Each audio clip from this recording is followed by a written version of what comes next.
based in southern New Jersey for 31 years and was a clinical assistant professor at the University of Medicine and Dentistry, New Jersey School of Osteopathic Medicine. Lowell, you're on.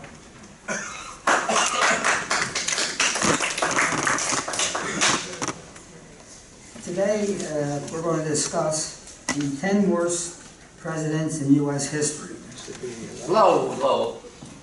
Can you hear me now? Yes, fine. We're going to discuss the 10 worst presidents in U.S. history, the 10 past presidents who historians, polls, and surveys list as the worst. What I did was I went through a whole bunch of lists of different polls and took out the worst 10 from each one and then compared them and then made my list up. However, each list will have them listed a little different. One might be 5, 6, 8, 7, but these are considered to be, out of all the presidents, the worst 10 U.S. presidents. Okay. Now what we're going to say is how are presidents evaluated? Right? Okay, the introduction first will be, throughout the history, the United States has had some memorable heads of state.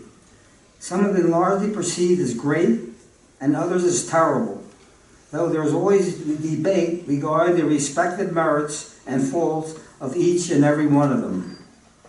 By looking at a number of historical polls and surveys on public and expert perceptions of the best and worst presidents, a list has been compiled using the weighted means of their compiled rankings. Ranking systems are usually based on surveys of academic historians and political scientists. The ranking focuses on the presidential achievements, leadership qualities, failures, and faults. As I said, this is what I used to make the list of the 10 worst presidents. Abraham Lincoln, Franklin D. Roosevelt, George Washington are most often the 3 highest rated presidents among historians. The remaining places in the top 10 are often rounded out by Theodore Roosevelt, Thomas Jefferson, Harry S. Truman, Woodrow Wilson, Dwight D. Eisenhower, Andrew Jackson, and John F. Kennedy. More recent presidents, such as Ronald Reagan and Bill Clinton, are often rated among the greatest in public opinion polls, but do not always rank as high among presidential scholars and historians. The bottom 10 often include, in my list, James Buchanan, Warren G. Harding, Andrew Johnson, Franklin Pierce, Millard Fillmore, William Henry Harrison, John Tyler, Ulysses S. Grant, Zachary Taylor, and the most recent one, George W. Bush. Kennedy once said, "No one has the right to grade a president, even poor James Buchanan, who has not sat in his chair, examined the mail and information that came across his desk, and learned why he made his decisions." I have not included any president that has not been out of office for at least 20 years, allowing history to gain time for complete evaluation. Also, it's important to keep in mind that time changes with what people consider critical characteristics, and presidential rankings reflect this. For example, early in U.S. history, the United States was isolationist, so foreign policy wasn't a factor in presidential evaluations. Foreign policy became much more important in the 20th century. Now, how are presidents evaluated? There are basically 7 criteria. The first criteria considered is policy leadership. A president has to make policy, domestic and foreign, for the country. The president outlines his policies in his inaugural address, his annual State of Union addresses, and especially his budget. The president has a tough battle to conquer. He has to mobilize public opinion to gain the upper hand with Congress. The president has to be careful with dealing with Congress. If he's pushy and takes a heavy-handed approach, Congress may resent him and is not likely to be very successful. If the president is willing to lobby Congress and bargain and deal with his members, he can be very successful. Leadership skills are necessary for the president to succeed. The more skills a president possesses, the more likely Congress will pass his policies. This is one way the president is judged and evaluated. The more policies are passed, the higher his ranking. A second criteria to consider is crisis management. The U.S. public looks to the president as his political and economic leader. He is held responsible for the political and economic climate, whether times are good or bad. A successful president has to have a program ready to stimulate the economy if necessary, and he has to be able to pass it. If he fails, he will not win re-election. Crisis management also refers to international crisis. The way the president reacts to major foreign crisis, such as war or a terrorist attack, greatly affects his standings with the public and his ranking in the polls. Abraham Lincoln and Franklin Roosevelt, two presidents who always rank in the top 5, rank high mainly because of their crisis management skills. Lincoln reacted forcefully during the Civil War and kept the Union intact. Roosevelt guided the United States through World War II and turned the country into a superpower. Criteria number 3 is usually considered is presidential appointments. Presidents are also measured by the people appointed to public office. This area of evaluation includes appointments to the Supreme Court and presidential cabinet. Another criteria is foreign standing. Foreign policy is a recent addition to the criteria for ranking U.S. presidents. Most 19th century presidents cannot be ranked on this issue because during that period, the United States was isolationist and did not get involved in world affairs. But ever since Theodore Roosevelt and his active participation in international affairs, foreign policy has become a major part of the presidency. Today, a president deals with many other nations. How he deals with these nations, as well as how these nations perceive him, contribute to his ranking. Another criteria is character and integrity. The attributes of character and integrity are important when judging presidents. A president who promotes corruption, lies to the public, or is involved in scandals will obviously be ranked lower than an honest president. The sixth criteria is public persuasion. The ability to persuade the public to his point of view is one of the most powerful weapons a president possesses. It is also one that he most needs to succeed. How a president uses this power and how successful he is with it affects his standing in ranks of presidents. As we'll recall, Franklin Roosevelt used to have the fireside chats to the public. The last criteria used usually is presidential vision.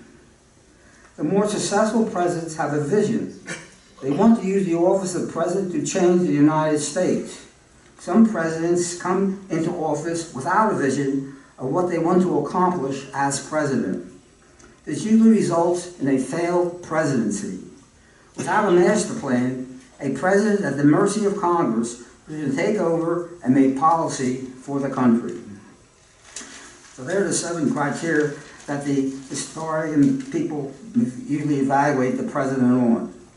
Now the list, I will now go through the list of the worst U.S. past presidents as determined by historian surveys and polls throughout the various times. The 10th worst president is considered to be Herbert Hoover. He was the 31st president from 1929 to 1933. I was actually born when he was still president. Herbert Hoover was elected on the eve of the Great Depression. Once the Depression set in, he had lowered taxes and started public works projects to create jobs. But he steadfastly resisted outright relief. He was a poor communicator, and he was perceived as mean-spirited, cold, and uncaring. His political policies were accused of actually worsening the Depression. His single greatest policy blunder was supporting a tariff act that fueled international trade wars, which made the Depression worse. Hoover failed to rise to the greatest challenge of his time. Furthermore, a move to disperse unpaid World War I veterans that gathered in Washington, D.C. to demand unpaid veterans benefits, the so-called bonus army, turned violent, making an unapologetic administration appear callous. The dispersal of the bonus army, spearheaded with the zeal of MacArthur, was the nail in the coffin of an unpopular presidency. The next president, the ninth, who's considered the ninth worst president, is Ulysses S. Grant. He was the 18th president from 1869 to 1877. As a general in the military, Grant had played a major role in the Union Army's victory over the Confederacy forces during the Civil War.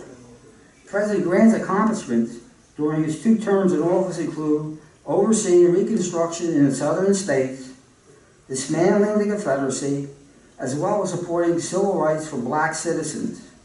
Perhaps the most significant cause of Grant's downfall and reputation as a poor leader are due to the many allegations of corruption and financial misconduct which plagued his administration. Although there is no way to overlook the widespread graft and corruption that occurred during his presidency caused by bad political appointments, he was in no way beneficial of it. He admitted that his failures were errors of judgment. The eighth worst president is considered to be John Tyler. He was the 10th president from 1841 to 1845. He became the first U.S. president to face impeachment. He was never impeached, but there was a lot of talk about impeaching him. He was the first president to rise by succession from vice president to president when President William Henry Harris succumbed to pneumonia 30 days after being sworn into office. He was the first vice president to become president. As a U.S. Senator, Tyler was steadfastly a champion of states' rights and slavery and defended South Carolina's prerogative to succeed. He joined the Whig Party and ran for the vice presidency with Harrison. Once president, Tyler opposed everything his adopted party stood for, including a national bank. He believed in the concept of manifest destiny, and during the final portion of his presidency, concentrated on annexing the territory of Texas. Ultimately, the entire Harrison-appointed cabinet resigned, and they had to fight an attempt to impeach him. Although the attempt to oust Tyler was unsuccessful, it was spearheaded by members of his own Whig Party and stemmed from long-standing conflicts between President Tyler and members of the Whig establishment. His only triumph was establishing the principle that a vice president who succeeds to the top office has the same authority as an elected president. The seventh president who's considered to be the worst was Millard Fillmore. He was the 13th president from 1850 to 1853. Millard Fillmore was the final Whig member to hold the office of the U.S. presidency. Fillmore became president after President Zachary Taylor died, a little over a year in office. Slavery was a major issue during this period in U.S. history, and Fillmore was well known as a supporter of the Compromise of 1850, which diffused a 4-year political confrontation between slave and free states on the status of the territories acquired during the Mexican War. As president, Fillmore expressed endorsed a particular controversial portion of the compromise known as the Fugitive Slave Act, which was aimed at settling disputes between Southern slaveholders and abolitionists in the North. It stated, if caught, all escaped slaves were to be returned to their masters. Fillmore's reaction averted a national crisis and postponed the outbreak of the Civil War, but it was peace brought at an unconscionable price. 2 decades later, the New York Times opined that it was Fillmore's misfortune to see slavery to be a political issue and not a moral issue. The 6th president is considered to be Zachary Taylor. He was the 12th president from 1849 to 1850, 1 year. Zachary Taylor was more a forgettable president than a failed one, and the reason is simple. The 12th president was probably the least politically attuned man to occupy the White House in American history. Born in Virginia and raised in Kentucky, he was a country boy, a fearless soldier who fought and commanded in major actions spanning the War of 1812 and the Mexican War. Jealous fellow generals mocked his lack of learning and polish. But no less than Senator Abraham Lincoln at the time praised the steady judgment that enabled him to overcome unfavorable odds in numerous battles. The Whigs saw a good thing when they picked him as a candidate in 1848.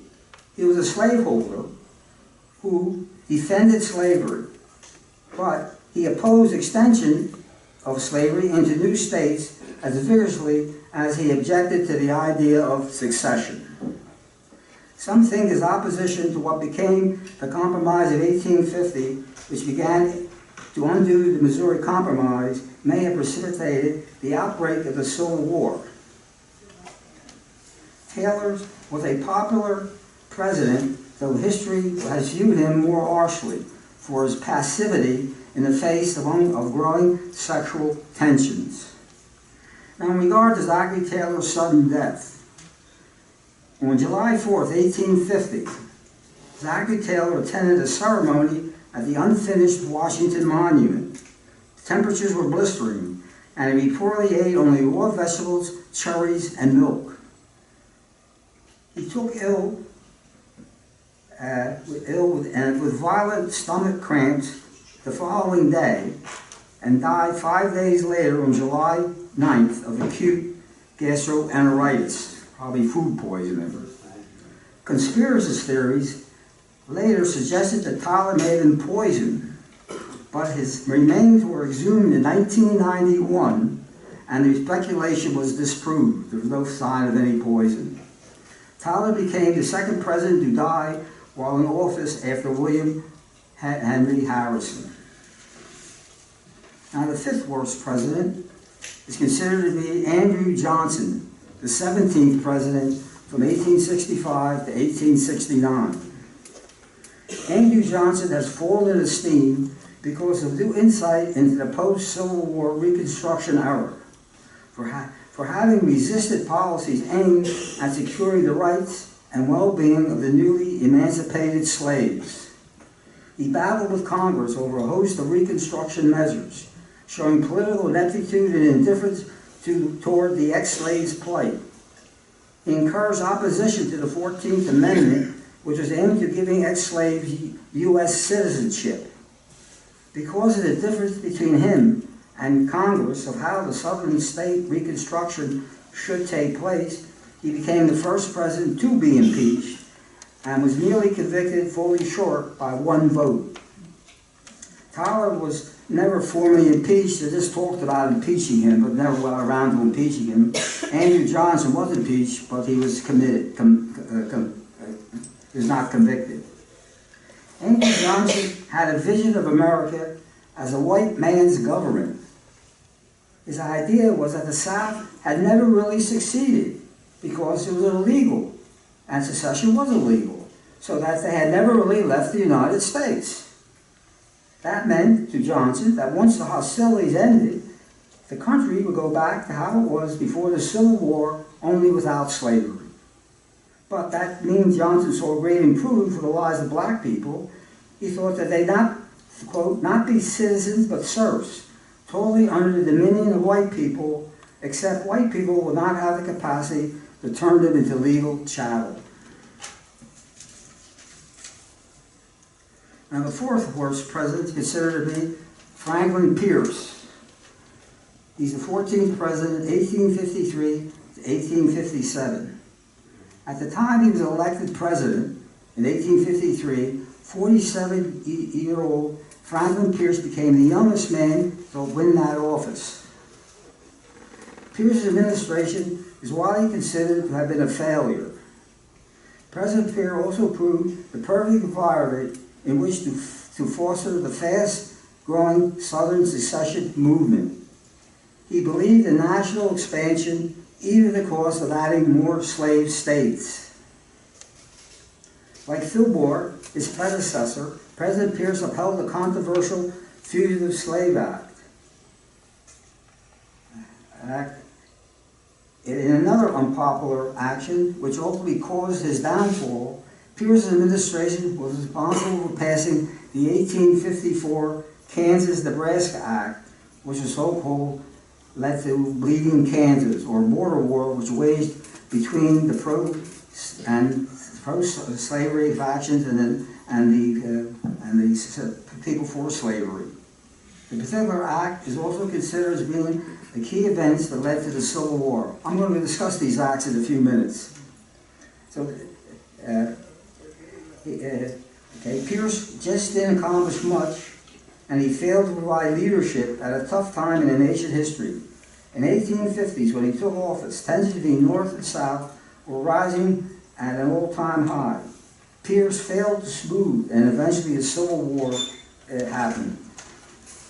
I'm going to discuss these acts which we went through just to refresh our memory. The Missouri Compromise of 1820. In an effort to preserve the balance of power in Congress between slave and free states, the Missouri Compromise passed in 1820, admitting Missouri as a slave state and Maine as a free state.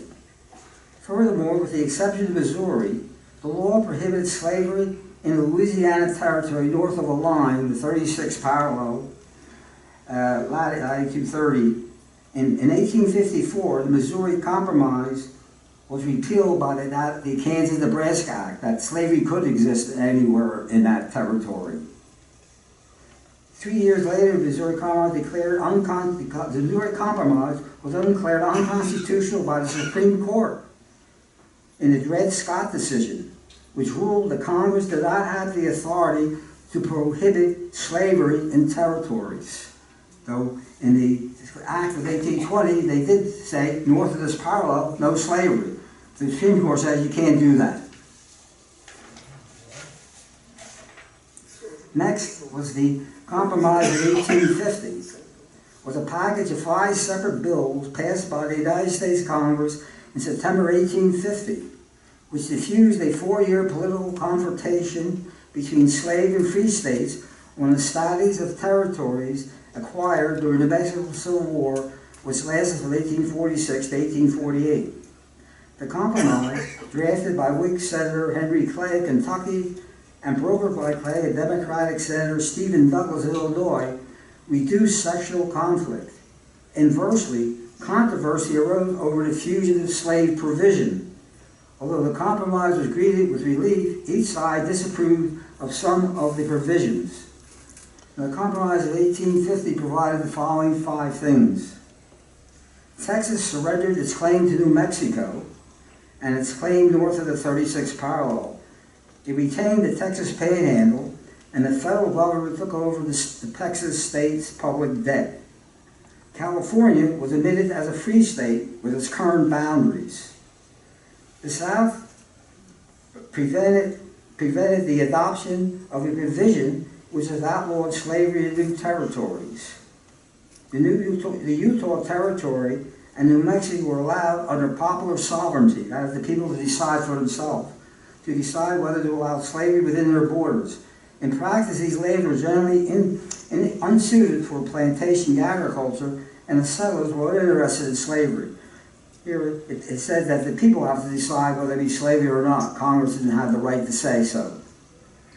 The slave trade, but not the institution of slavery, was banned in the District of Columbia. And the last thing was the more stringent fugitive slave law was enacted. requiring law enforcement in free states to support the capture and return of fugitive slaves and increasing penalties against those who tried to evade the law. The Compromise 1850 delayed the Civil War for about 10 years. The last act was the Kansas-Nebraska Act of 1854. It created territories of Kansas and Nebraska. The initial purpose of the Kansas-Nebraska Act was to open up thousands of new farms and make feasible Midwestern transportation, transcontinental railroad, Midwestern transcontinental railroad. The popularly sovereignty clause of the law led pro and anti-slave elements to flood into Kansas with goal of voting slavery up or down, resulting in what they call bleeding Kansas, many confrontations between pro and anti-slavery factions. The act also repealed the congressional ban on slavery in Kansas mandated by the Missouri Compromise. Also, the Supreme Court ruled it was illegal that Congress could not prevent slavery in any place, declaring that citizens of each territory, not Congress, have the right to choose whether the territory allows slavery. It was a concept caused the popular sovereignty. Finally, Kansas soon became a battleground for sexual tensions as thousands of so-called border ruffians streamed from Missouri to elect pro-slavery legislature in Kansas in 1855, making a mockery of the popular sovereignty. When anti-slavery settlers in Kansas formed a rival government and sought admission to the United States as a free state, violence broke out between free settlers and the pro-slavery opponents. Pierce resisted sending federal troops to Kansas to mitigate the situation. He says, for his ineptitude in handling the leading Kansas situation, Pierce was denied the presidential nomination in 1856 for Buchanan. So you see a lot of these presidents evaluated what they did during the Civil War and how they acted during the Civil War. Now the third worst president is considered to be William G. Harding. He's the 29th president from 1921 to 23. William J. Harding, claiming to infamy, rests on spectacular ineptitude captured in his own pathetic words. He stated, "I am not fit for this office and should never have been here." He was an unrestrained womanizer, noted for his friendliness, politeness, good looks, and implacable desire to please. It was good. His father once told him that he had been born a girl. His father said, because if you were born a girl, you'd be in the family all the time. You can't say no. This is true. That's one of our presidents, right? He was so vague in his campaign declarations that it was understood to support both the foes and backers of the U.S. entry into the League of Nations. Harding regarded by many historians to be one of America's worst presidents. After his death, stories of corruption and scandal became rampant. Besides his actual political policies, Harding's personal life was marred by revelations of his extramarital affairs with numerous women, one of whom even claimed that Harding had fathered a daughter with her. In terms of issues relating to governing the country, President Harding ran into trouble with his mishandling of the Teapot Dome oil reserves, which also proved quite scandal-worthy for his administration. The political affair began when, under President authority, oil reserves destined to be used by the Navy were transferred to the Department of Interior and were actually stolen, I believe. Harding once said, "I have no trouble with my enemies. It's my friends who keep me walking the floors at night." Stress no doubt contributed to his death in office, probably dying from a stroke.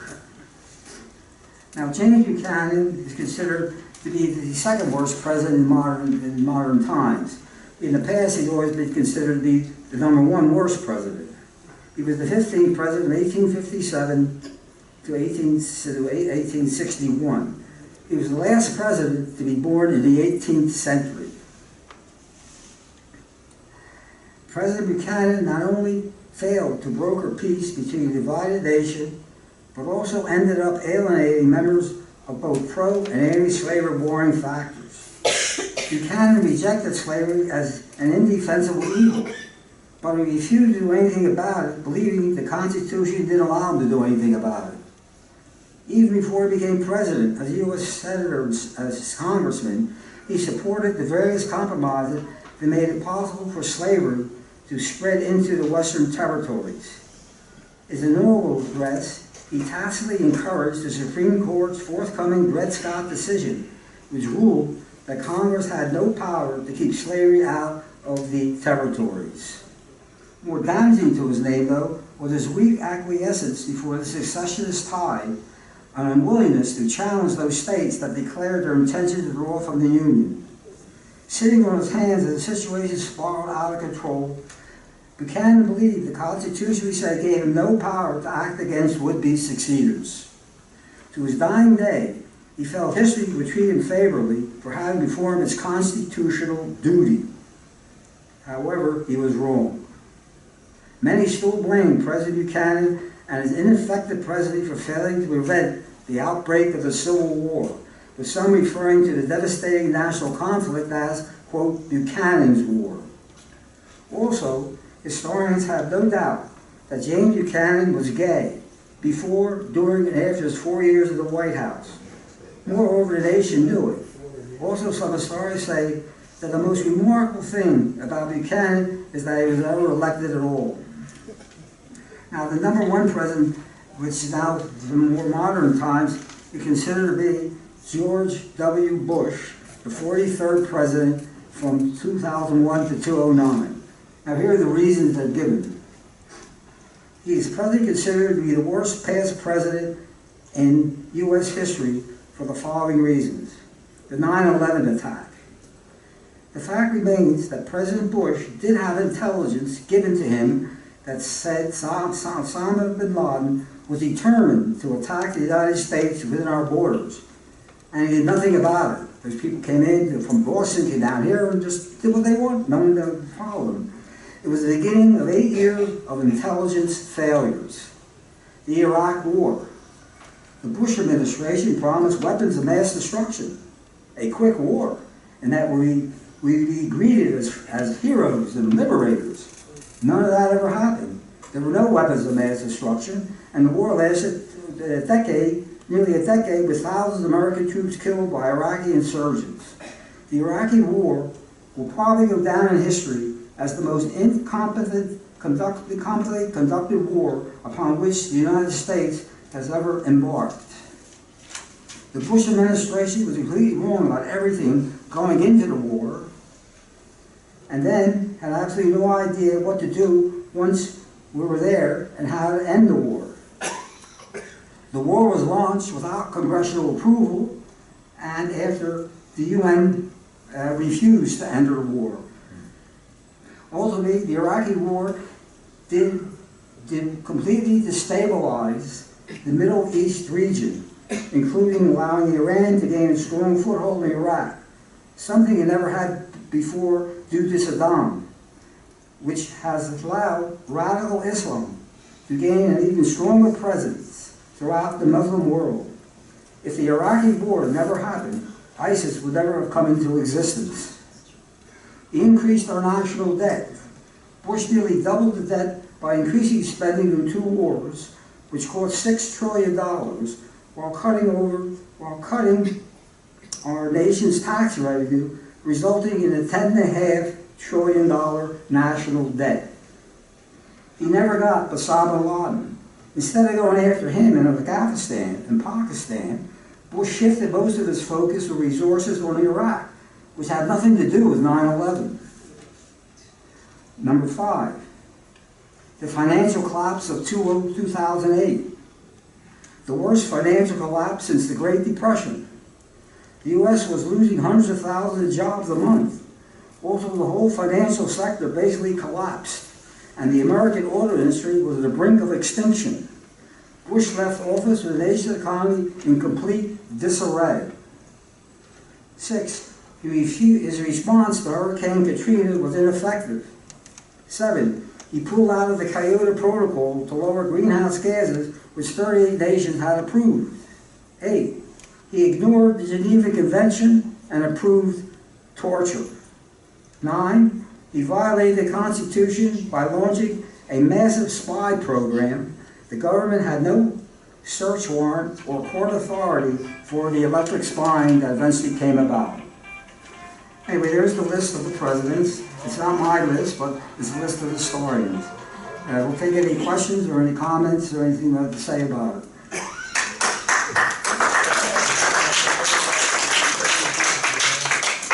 Twice during your talk, you used the term sexual tensions. What does that mean? What is Sectional. Oh, okay. What's on your mind? Tension. Tension. Sectional. The north versus the south. Yeah. Sectional. Sectional. She was hearing sexual. She was She heard. Sectional. Yes. He meant sectional. He was saying sectional differences. She was hearing sexual differences. That comes in the evaluation of the president, the sexual aspect. But what you can see, we had quite a presidents. At the time that presidents were put up to vote for president, there really wasn't much consideration about their qualifications, about this or that. Just about a few thoughts whether for slavery, not for slavery, this and that, and whether president. Only today, with the internet and everything, there's so much comment and people running for president. Yeah, when Bush ran for the second time for re-election, it was quite evident he was incompetent. You know, the American public he had done terrible things, and yet we re-elected him. How do you explain that? Well, again, you talking about Buchanan or No, Bush. Bush. Well, I would say this: today, everybody has their own idea of what they want from a president, and they typically on certain attributes that the president may have that he's for, and that overrides everything else. And I think most people pick out like abortion. He's against abortion. I'm against abortion no matter what. This and that. Or he's for the Second Amendment. Well, I'm for the Second Amendment. No matter what he does, I'm for the Second Amendment. Unfortunately, they don't rationalize the overall effect of the country itself. They just pick out a few points of view and they vote for the president that way. And this is how today the presidents are elected, more or less by a certain point of view you have, and no matter what else they have, you overlook. And that's the way it is. Again, we have how women can overlook a president who maybe be a womanizer, who abused women and did everything against women, but that's all right. That's the way I still vote for him. That's all right. And maybe these women feel that they're brought up in a way that you respect your husband no matter what he does and whatever he says, and you're menial to his whatever he does. But today we had a woman in the discussion club was complaining why so many women were elected to Congress. She stated, well, what do they know about running Congress? What do they know about running the world? What do they know about this? A woman was saying, oh, well, how come they got elected? Like only men know everything. But I would say this, that I think as far as incompetency, women are just as competent as men. And sometimes a woman has more drive than men to fulfill what they want to do and get done. Where men will drop out and succeed and go into more compromises and go into things that really they don't want to do. But there's a woman here saying, how come these women were elected? I couldn't believe it. The woman was against the women. That's why we never have a woman president. The women don't trust the woman to be president. They won't vote for her. They don't support Hillary either. Yeah. Again, the women, again. So I'm not just surprised myself. In your research, did you find any indication that Cheney had a rather undue influence on George W. Bush?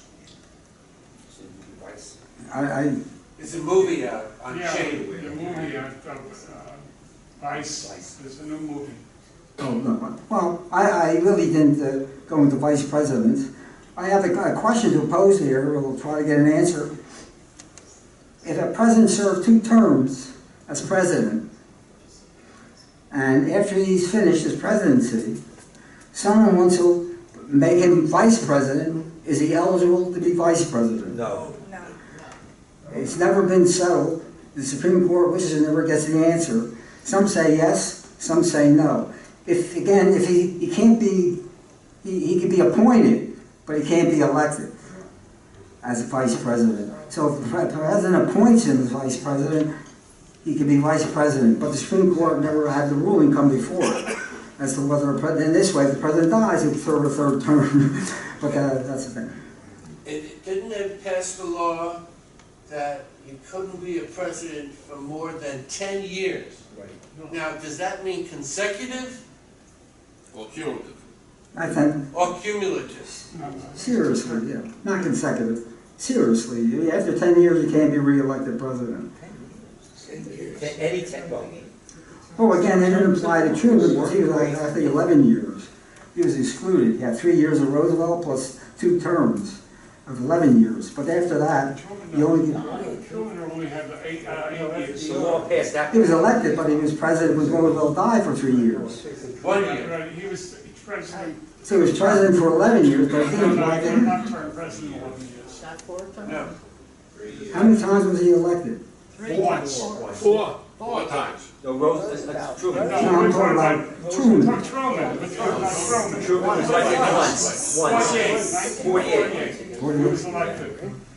I believe that law was passed after Truman, after Roosevelt. After that. I think it was passed in Truman, so he was excluded. It would start. Truman was excluded with that. But was it consecutive? I think it's 10 years anytime. Anytime. I could Ended up? And Theodore Roosevelt, we'll use an example, 4, blank, he ran again. Right. 4 years later. I don't think it's 10 years consecutive, I think it's 10 years. 10 years overall. 10 years overall. Because I'm not sure of that, but it's that break in service, could be break in service. Howard, yeah. There's a new book out that's just been released. It's The Best American President, and it's a 450, 500-page book. I just have to wait for it, and it's about James K. Polk, and he was considered, in the book, the best American president, and he served only 1 term. Now, I would equate this that he was a crummy president, that's why he was selected as the best American president. Crummy president?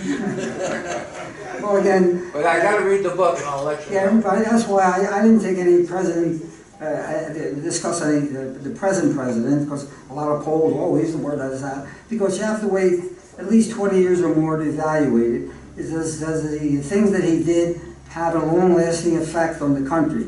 Right now, we say, oh, it was terrible. Maybe 20 years from now, I might say, if he didn't do that, we wouldn't have this, or we wouldn't have that, we wouldn't have the other. So you can't evaluate a president while he's in office. You have to give him a chance to let history evaluate him. And everybody picks out 1 or 2 things, oh, this, I did that. And that's how they elect the president. They don't oversee the benefit for the whole country. They just see the benefit to themselves. They pick out the 2 things or 1 thing that they want, that the president supports, and everything else doesn't matter. One thing you didn't bring out under George W. Bush is when he sent the troops into Iraq. He rushed to go into that war. The soldiers weren't properly prepared, weren't properly clothed. A lot of the pirates had to go buy the armor and stuff like that because the government didn't have it ready. He could have waited a month or 2 or 3. There was no urgency at that point. There wasn't a situation, we have to go in right now. He could have waited a couple months and armored all the soldiers, prepared. The government, the military didn't have the proper uniform equipment at that time to send the troops in. You should have Well, just the same waited. way in the Korean War, our troops But that was a didn't have time enough situation. Clothing for the cold. They didn't understand at that time there was no such thing as understanding the wind chill factor. That if it might be 20 degrees, well, weather, you dress for 20 degrees, but with the wind it feels like 20 below. But you're not dressed for 20 below. And this is what happened in Korea. They finally understood the wind chill factor while many soldiers got frozen feet, hands, fingers. They weren't dressed properly with that. So many soldiers died from frost conditions in the Korean War. Yeah, in the beginning of the war, you're absolutely right. At the beginning of the war, the troops were not supplied with adequate winter equipment. When I was there in 1952, we have plenty of winter Yeah, well, equipment. they start understanding, but Yeah. that's when wind chill factor came in. Now, down here, they don't give you the wind chill factor because they're afraid to keep people from visiting Florida, you know, because they said, well, it's 60 degrees, but the wind chill factor makes it like 48. People, I'm not going to Florida. Like, oh, you're freaking. They don't give you the wind chill factor down here. They hide it. They just give you the high and low, but not really what the wind chill factor. The only time they might give it is when frost comes to warn the farmers about covering their plants and stuff. And it was 30 below in Korea, 30 below zero. 30. The coldest, yeah, even though South Pole considered to be the coldest, I think the coldest temperature ever recorded like 135 degrees below zero, somewhere in Russia or in the North Pole with it. But again, there's another thing you understand what absolute zero means. Temperature comes about because most atoms are in motion, and in being in motion they create heat. But at minus 273 degrees, all atoms stop moving, therefore there's no heat, therefore they call that absolute zero. That's how they get the word absolute zero. So minus 273, it's minus 456 Fahrenheit is absolute zero. Anybody else? In my own opinion, the Iraq War, one of the motivating reasons that Bush went in there was because Saddam had a mosaic of his father's face put in front of a major building, and people would walk over it back and forth all day long. And it was televised, that the world would see this. In my opinion, that was one of the motivating reasons why Bush went in there. There was no reason he went to Iraq. Well, again, I'm not going to argue one way or the other, but that's why you supposedly have intelligence. At that time, I don't think they had the spy satellites as good as they are today, because it goes back a time in the past. But again, we evaluated. Now it's 20 years later. We evaluate to see what the Civil War, that war did to the world today. Well, the problem in the Middle East. So therefore, you have to wait for a president to be out of office for at least 20 years or more before you can evaluate. And I gave you some criteria in which historians and political experts evaluate a president. You know, not if he slept with somebody or he slept here, though that's considered with it. But that's minor compared to his policies, or if he handled the issues of the day that were presented to him rather than not handle, like many of the Civil War presidents, never capable of handling the anti-slavery issue. You have a comment? Yeah, normally I would agree with that last assessment, except that in the current circumstance, I think if we were to wait 20 years before making a judgment on the current president, we might not have a country to salvage. So I think it's important for people to accept the responsibility for making current judgments. Yeah. Well, again, even with Roosevelt, a lot of people say, oh, he's a bad president, bad. How come? Well, he turned the shipload of those Jewish people away that came from Germany. They used one thing to evaluate them rather than everything else. Yes, it was a bad thing, so but you have to balance it with all the good with the bad. But people just evaluate one thing, and because of that, no matter what you say, he's no good, he's no good, he's no good. He is no good. I came across an interesting factoid recently. Who was the most hated president? And the answer to that will surprise us all. Abraham Lincoln. When Abraham Lincoln had to come from Illinois to the east, they brought him into New York on a train in the dark of night at midnight so that he could get in, that he would be allowed to come in. He was the most hated president till perhaps the president. Why was he the most hated? Because all the Southern people hated him because they wanted slavery, and he didn't want slavery. So therefore, half the country hated him. But New York, he had to be brought into New York City in the dark of night. Well, His again, his life was at risk. Yes, His life was Yes. at risk. New York, And they had, Yeah, not the South. they had but snipers can be anywhere. It doesn't matter. I mean, with it. Yet when So therefore, you can see. Yet when after he died, he was considered the most beloved president Yeah. of all time, and he still is. Yeah. Again, even you talk to people in the South, they don't like him. You know, they're still fighting the Civil War. Some people in the South. the press was very critical of Lincoln during his administration. In fact, when he was assassinated, they found in his wallet an editorial from one of the newspapers that praised him. And he carried that editorial around to read, to reassure himself that he was doing right. Because everybody else was very critical of him. Well, it's like anything, when you're president, there's so many factions, and everyone has their own, own little niche, what they feel the president to do, and everything else doesn't count. And if he doesn't do their niche, he's no good. If he does their niche, he's good. And that's the way it is. So you have to wait for that historians, maybe without prejudice, as to what they care, whether it's right or wrong, what he did overall, and balance it out. Maybe 2 points to make, not to defend Bush, but the four most important intelligence agencies at the time determined that Iraq had atomic weapons. And in addition, our intelligence agency told the president it's a Well, remember what Truman said, it's though. a sure thing, they have it. Yeah, well, I agree. That's You basically. it's not defense, but it's probably what caused it. But what did Truman say? He said it ends here. You know, the buck stops here. And you're the president, and you have to make sure that's what you're responsible. And if some of your people you hire or appoint do wrong, the buck stops with you, not with the individual who didn't make the mistake. You made the mistake by not doing something proper. Oh, one more point. I think President Lincoln was hated in New York because of forced introduction into the Army, the service. Because of what? The forced induction of citizens. And Draft. it was more than a draft. Well, again, I kid people. I'm going to make send in for a change in the Pledge of Allegiance. It ends, for freedom and justice for all. But unfortunately, it says the freedom and justice for the rich, the politicians, and the criminals. And we're not included in that, so we're not in the old. And that's the way it is today. Thank you, Mama.